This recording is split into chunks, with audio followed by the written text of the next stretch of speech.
serta berbagi penerapan pengalaman tentang diseminasi budaya positif. Saya Ani Susanti, CGP Angkatan 11, akan melaksanakan salah satu tugas di modul 1.4 aksi nyata, menyebarkan pemahaman dan penerapan pengalaman, yaitu diseminasi budaya positif. Sebelumnya saya mengucapkan terima kasih kepada Bapak dan Ibu yang sudah hadir dan sudah menyempatkan waktunya untuk dapat berkumpul, untuk dapat berdiskusi pada kegiatan hari ini. Ya, selanjutnya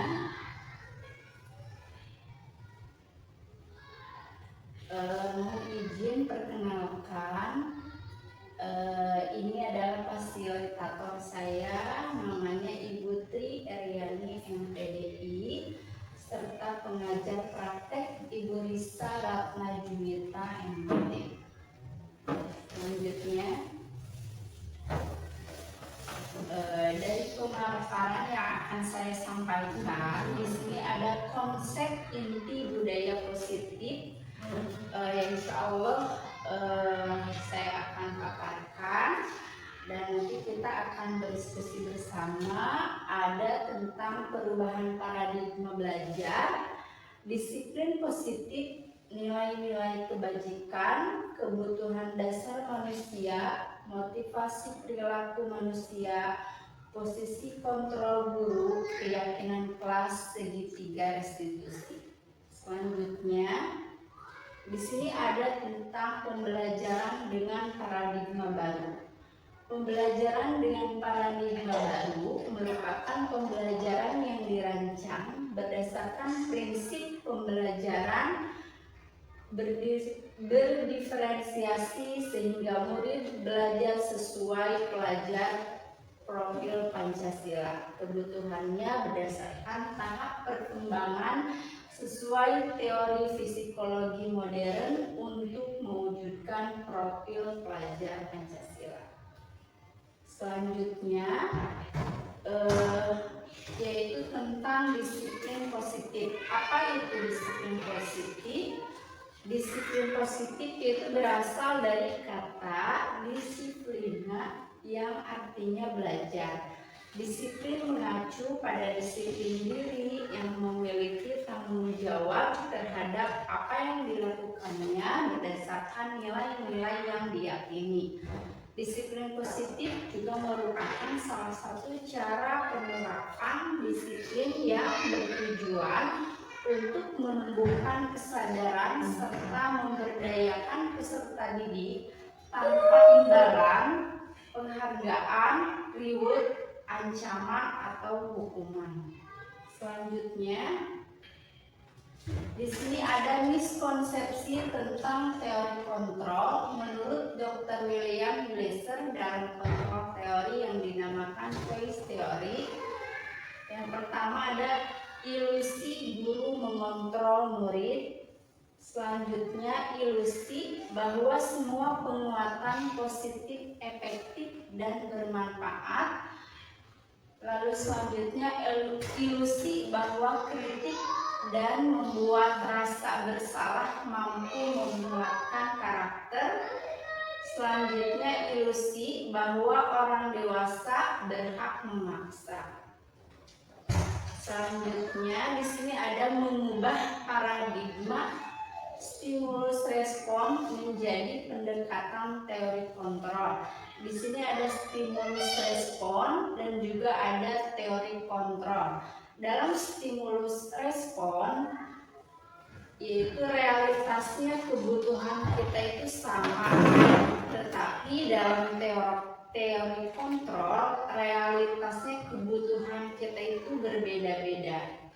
Selanjutnya, untuk stimulus respon, semua orang melihat hal yang sama pandangan kita itu sama kalau di stimulus respon, tetapi kalau di teori kontrol setiap orang itu memiliki gambaran ataupun pendapat yang berbeda.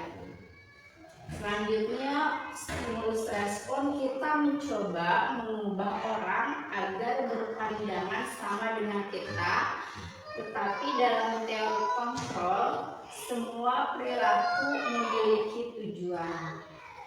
Dalam stimulus respon, orang lain bisa mengontrol saya, tetapi di teori kontrol hanya Anda yang bisa mengontrol diri Anda. Selanjutnya, saya bisa mengontrol orang lain dalam stimulus respon, tetapi dalam teori kontrol Anda tidak bisa mengontrol orang lain. Dalam stimulus respon, pemaksaan ada pada saat bujukan gagal. Tetapi dalam teori kontrol, kolaborasi dan konsensus menciptakan pilihan-pilihan baru. Lalu model berpikir menang atau kalah. Tetapi dalam teori kontrol itu model berpikir menang dan menang. Selanjutnya, nah dalam disiplin positif itu sebagai pendidik tujuannya adalah menciptakan peserta didik yang memiliki disiplin diri sehingga mereka berperilaku mengacu kepada nilai-nilai kebajikan universal dan memiliki motivasi intrinsik. Jadi motivasi intrinsik itu adalah motivasi yang muncul dalam diri sendiri tanpa ada pengaruh dari luar, misalnya atau dari penghargaan atau karena takut. Nah, dalam perubahan perilaku ke arah yang lebih baik, disiplin positif adalah perilaku atau sikap yang meyakini nilai-nilai kebajikan diterapkan dalam kehidupan sehari-hari. Selanjutnya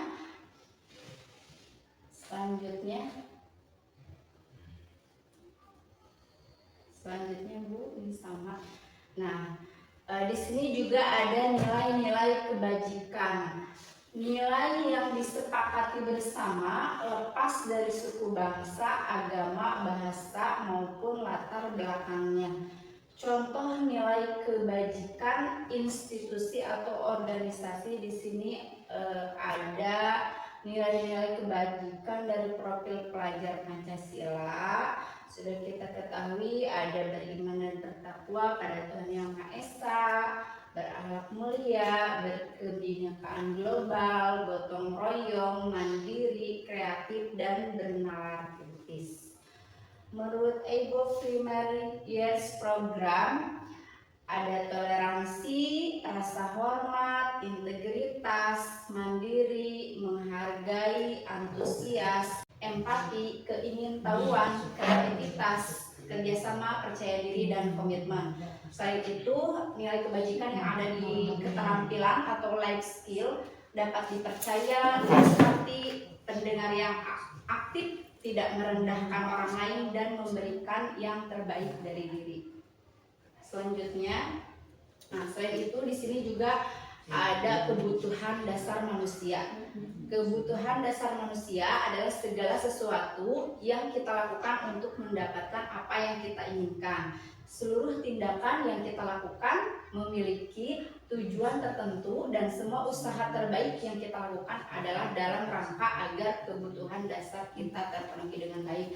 Jadi kebutuhan dasar manusia adalah kebutuhan yang paling utama. Selanjutnya, nah di sini kebutuhan dasar itu dibagi menjadi 5. Yang pertama ada bertahan hidup, misalnya makan, makanan, pakaian, tempat tinggal, keamanan, dan kesehatan. Selanjutnya ada penguasaan, seperti contohnya harga diri, keinginan untuk dianggap, memimpin, berprestasi, diakui, dan didengar. Selanjutnya ada juga kesenangan. Nah, jadi kesenangan juga itu merupakan salah satu kebutuhan dasar manusia, seperti bermain, humor itu membuat kita senang ya, antusiasme dan juga tertawa. Selanjutnya ada juga kasih sayang dan rasa diterima. Nah, kasih sayang juga penting, itu merupakan kebutuhan dasar kita. Contohnya rasa diterima dan dipedulikan, berbagi, kerjasama, menjadi bagian dalam kelompok. Selain itu ada juga kebebasan, contohnya seperti mandiri, memiliki pilihan, mencoba hal baru, mampu mengendalikan arah dirinya. Selanjutnya di sini juga ada motivasi perilaku manusia. Nah, motivasi perilaku manusia ini ada beberapa bagian. Yang pertama, untuk menghindari ketidaknyamanan atau hukuman. Nah, biasanya itu termasuk ke dalam motivasi apa? Untuk menghindari ketidaknyamanan atau hukuman. Saya tuh misalnya ada peserta didik nih yang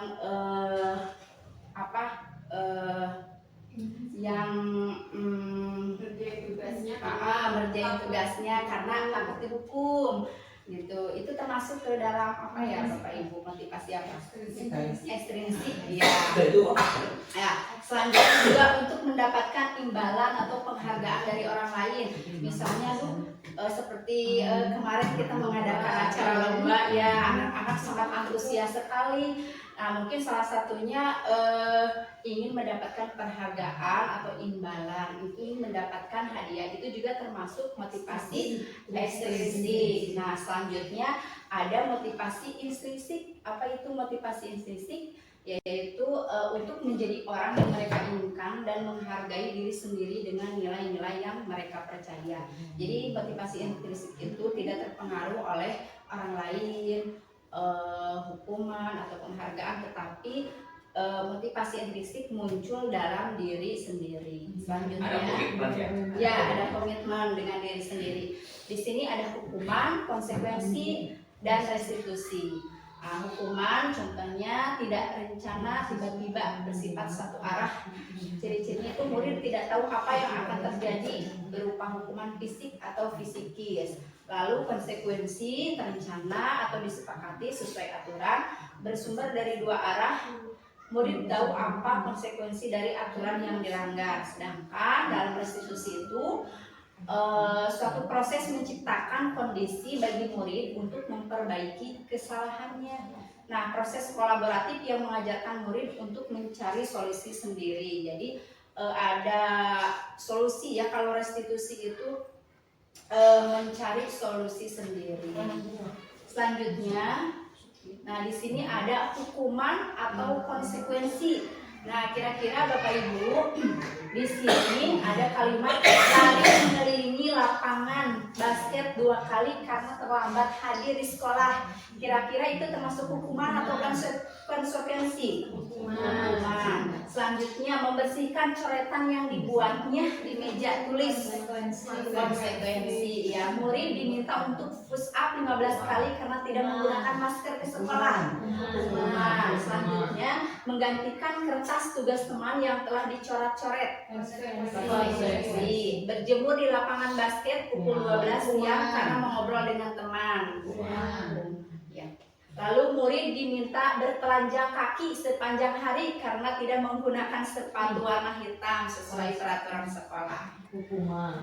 Konsekuensi ya, karena tidak memakai sepatu. Selanjutnya, nah di sini juga ada perbedaan. Apa sih perbedaannya hukuman, konsekuensi, dan restitusi? Ya, di sini sudah dipaparkan ya Bapak Ibu, sudah jelas hukuman, konsekuensi, restitusi. Nah, ya selanjutnya.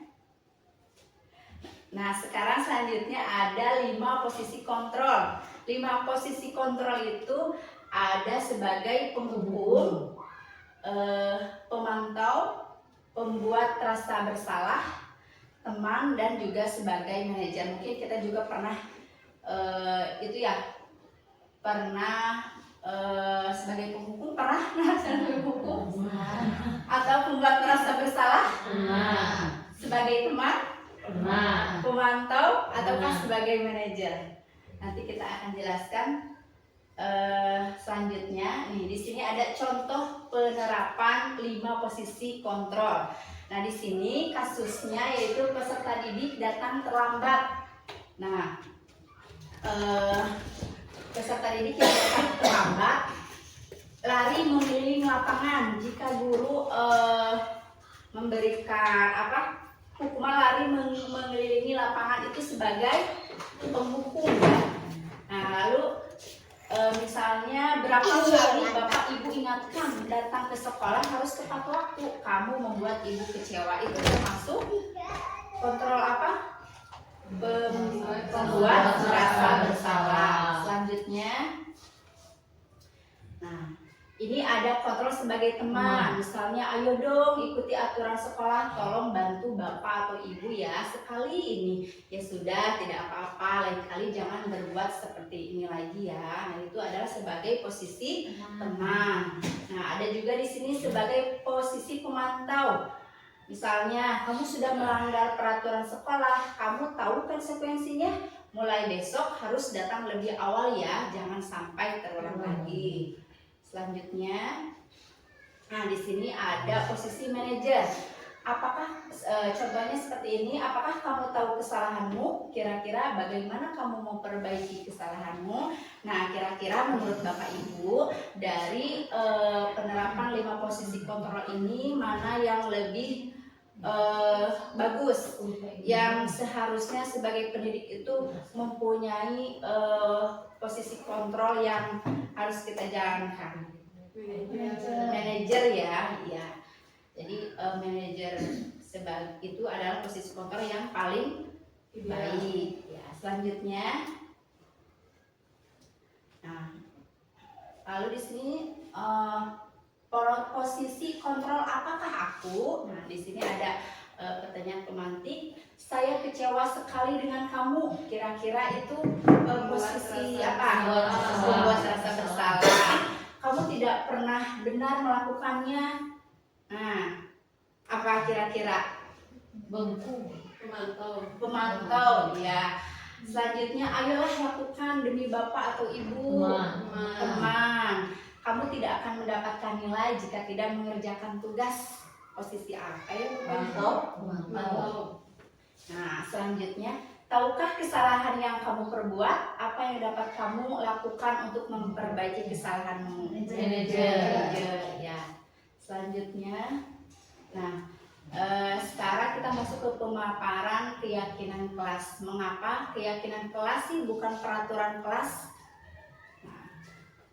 Di sini dijelaskan keyakinan kelas adalah nilai-nilai kelas kebajikan universal yang disepakati lepas dari latar belakang, suku, negara, bahasa, maupun agama. Selanjutnya, keyakinan kelas. Guru berperan membuat keyakinan kelas bersama murid untuk menumbuh kembangkan perilaku baik pada murid demi menciptakan budaya positif. Apakah Bapak Ibu di sini sudah menerapkan keyakinan kelas? Sudah membuat keyakinan kelas? Sudah. Selanjutnya di sini untuk pembentukan keyakinan kelas itu yaitu yang pertama bersifat abstrak, berupa pernyataan universal, dibuat dalam pernyataan positif, lalu sedikit saja agar mudah diingat. Jadi bedanya itu ya, keyakinan kelas sama peraturan kelas salah satunya itu sedikit saja agar mudah diingat sesuai dengan kondisi kelas dan sekolah sehingga mudah diterapkan. Selanjutnya, semua warga sekolah atau warga kelas dilibatkan saat membuat keyakinan.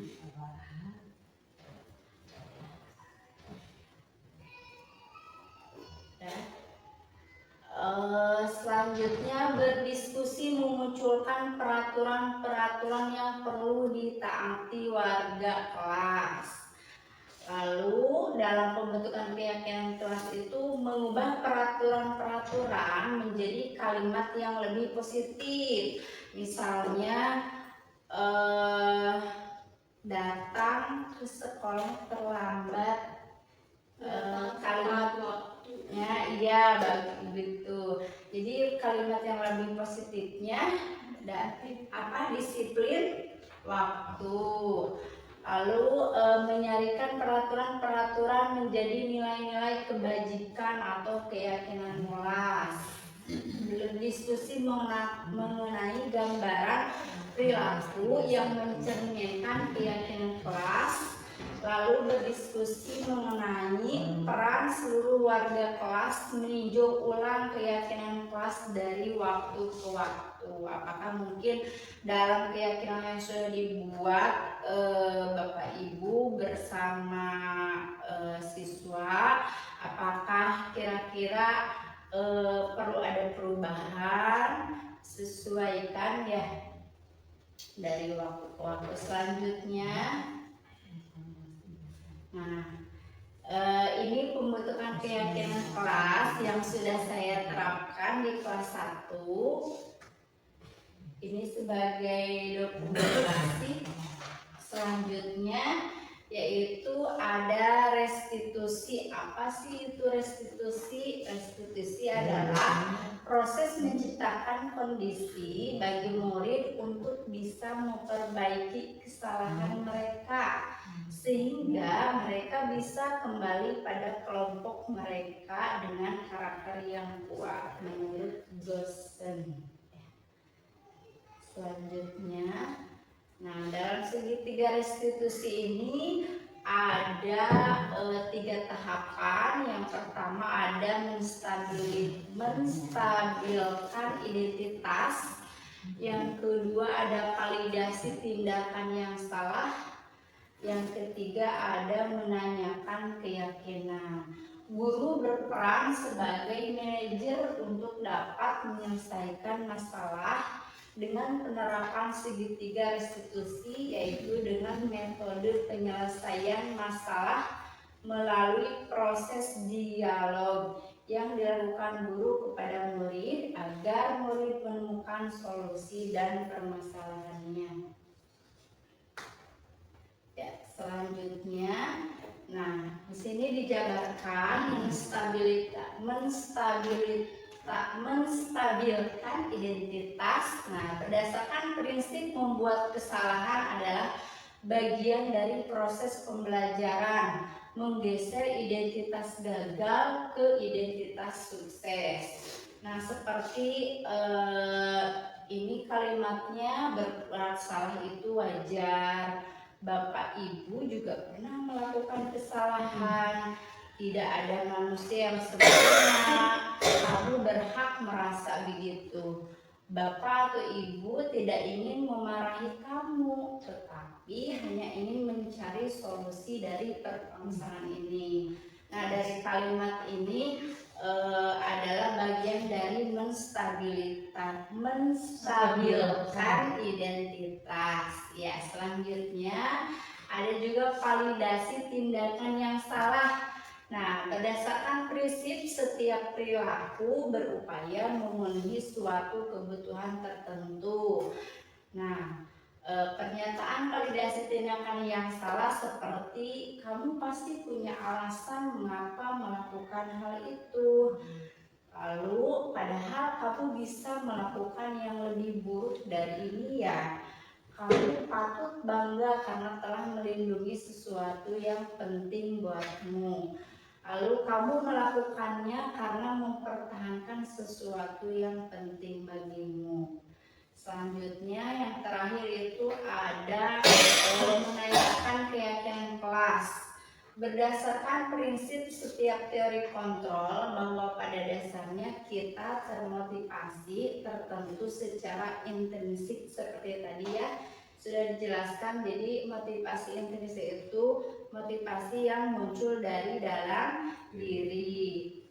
Nah, pernyataan dalam menanyakan keyakinan kelas itu ada apa keyakinan kelas kita, lalu nilai-nilai apa yang telah disepakati bersama, seperti apa gambaran sebuah kelas yang ideal menurut kamu. Kamu ingin menjadi orang seperti apa? Nah, selanjutnya, nah ini adalah ilustrasi penerapan segitiga restitusi yang sudah saya lakukan di kelas 1. Boleh di videonya.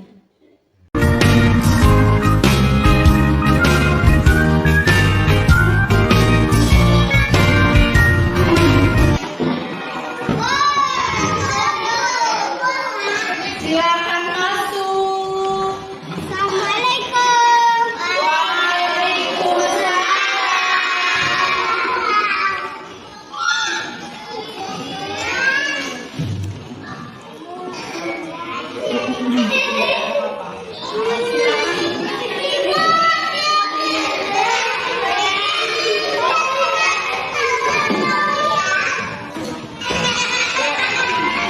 Assalamualaikum Siti Fauzia. Sehat hari ini? Alhamdulillah. Siti Fauzia tahu nggak kenapa Siti Fauzia dipanggil ke sini?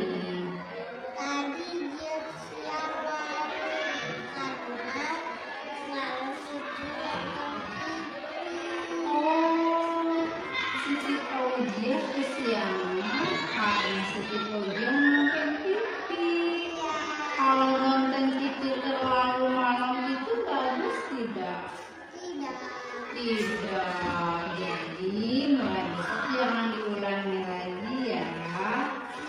Janji. Janji bagus. Siti Fauzia sudah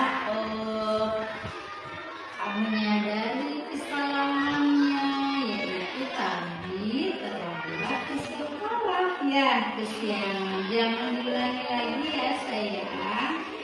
Ya, ibu tidak mau memarahi Siti Fauzia, tidak akan memarahi Siti Fauzia, tapi ibu ingin Siti Fauzia jadi lebih baik lagi, jadi disiplin waktu. Ya, Siti Fauzia tahu nggak keyakinan kelas yang sudah kita sepakati? Tahu, iya, ada apa saja? Ada disiplin waktu, belajar dengan semangat, tidak boleh makan di dalam kelas, iya. Terus apa lagi? Berdoa sebelum dan sesudah belajar, ya, iya betul. Nah, apa yang dilakukan Siti Fauzia itu baik tidak? Kalau kesiangan itu baik tidak? Tidak. Jadi jangan dilakukan lagi ya. Iya. Kalau tidur kemalaman itu juga baik tidak? Tidak. Iya. Mulai besok nanti malam Siti Fauzia tidurnya jangan kemana lagi ya. Iya, harus lebih awal ya. Iya, Siti Fauzia tidak kesiangan. Pinter. Mau melakukan perubahan? Mau. Mulai kapan? Besok? Besok bagus. Terima kasih Siti Fauzia.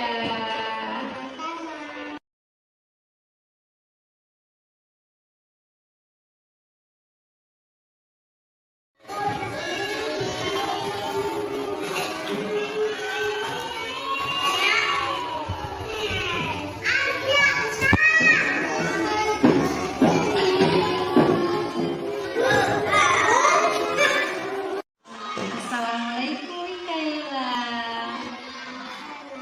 Kaila, hari ini kabarnya gimana? Sehat? Sehat.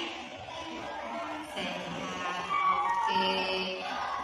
Kaila tahu nggak kenapa Kaila ibu panggil ke sini? Kenapa?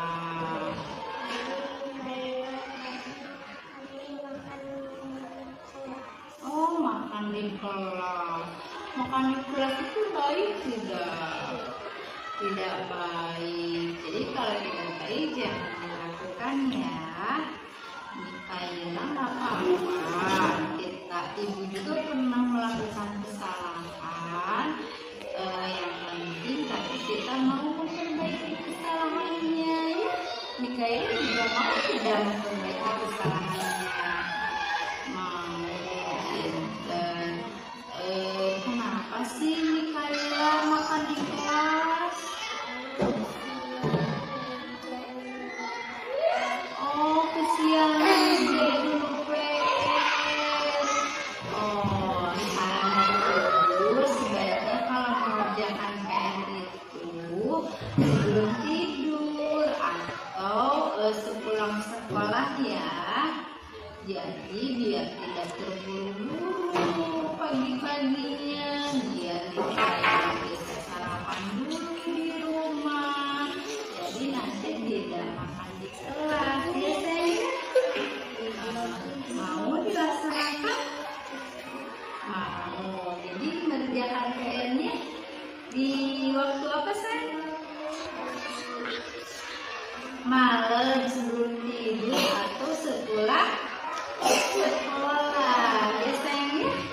Iya, Mikaela masih ingat gak dengan keyakinan kelas? Masih? Iya. Kira-kira keyakinan apa saja sih yang waktu kita buat? Ada apa saja? Disiplin waktu, belajar dengan semangat,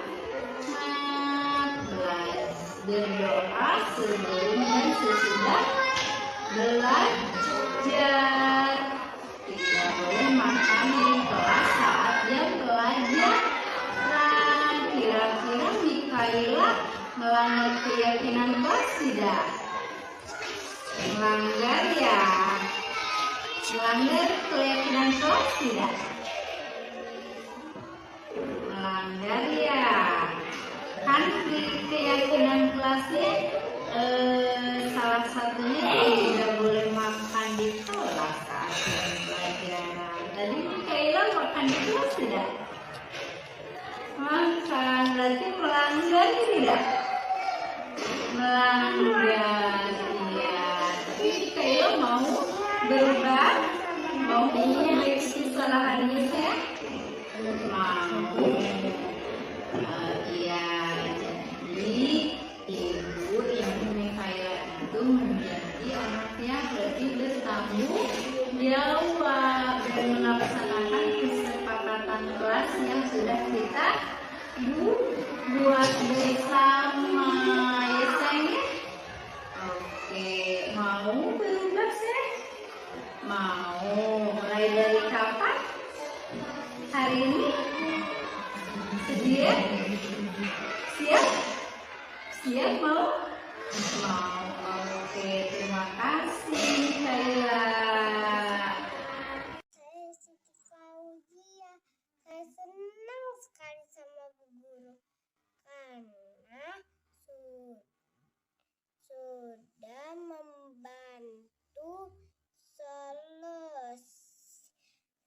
membantu ketemukan isolasi.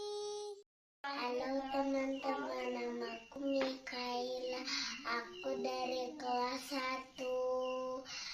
Aku senang sekali aku sudah berdiskusi dengan ibu guruku.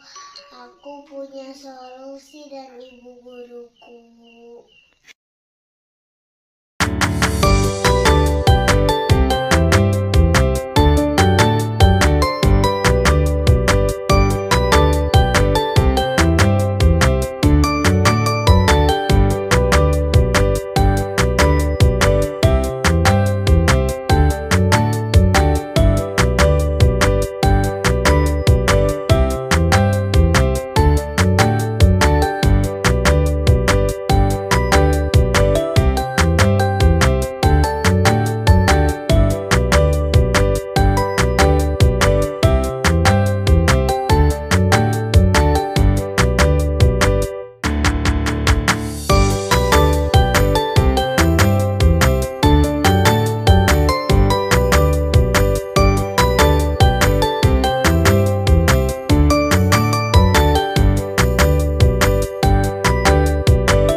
positif.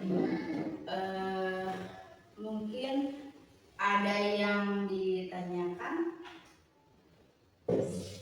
Cukup tidak mengerti? Sudah cukup. Alhamdulillah, pemaparan materi yang disampaikan oleh Bu Ai jelas ya. Kemudian gambaran bagaimana cara melakukan restitusi yang biasa dilakukan, ya alhamdulillah berjalan ya sesuai dengan apa yang kita lakukan gitu ya. Sudah menyaksikan budaya positif ya. Budaya positif setiap hari Senin kita melaksanakan acara merah. Hari Jumat kita melaksanakan sholat duha bersama, lalu infak sedekah ya. Lalu juga kita suka melaksanakan kegiatan berdoa dan berdoa sebelum dan sesudah melakukan kegiatan. Baik Bapak Ibu, terima kasih atas waktunya. Mohon maaf apabila ada kesalahan. Terima kasih juga atas masukan dan umpan baliknya. Wabillahi taufiq wal hidayah. Wassalamualaikum warahmatullahi wabarakatuh. Waalaikumsalam warahmatullahi wabarakatuh.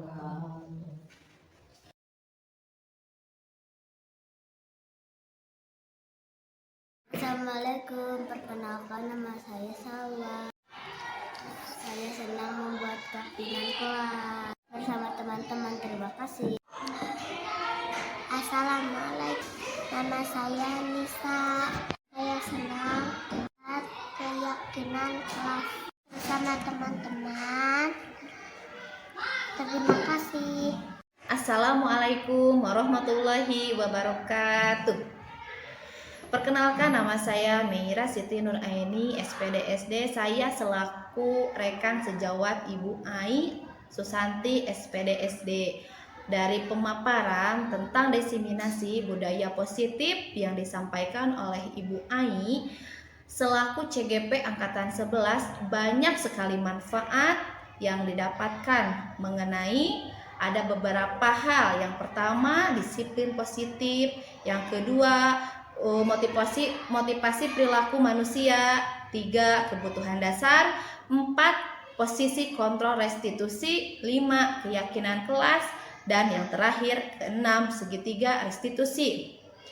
Diseminasi budaya positif di sekolah bukanlah tugas yang mudah, namun dengan komitmen dan kerjasama dari semua pihak, hal ini sangat untuk diwujudkan. Terima kasih untuk Ibu Ai bergerak, tergerak, dan menggerakkan. Wassalamualaikum warahmatullahi wabarakatuh.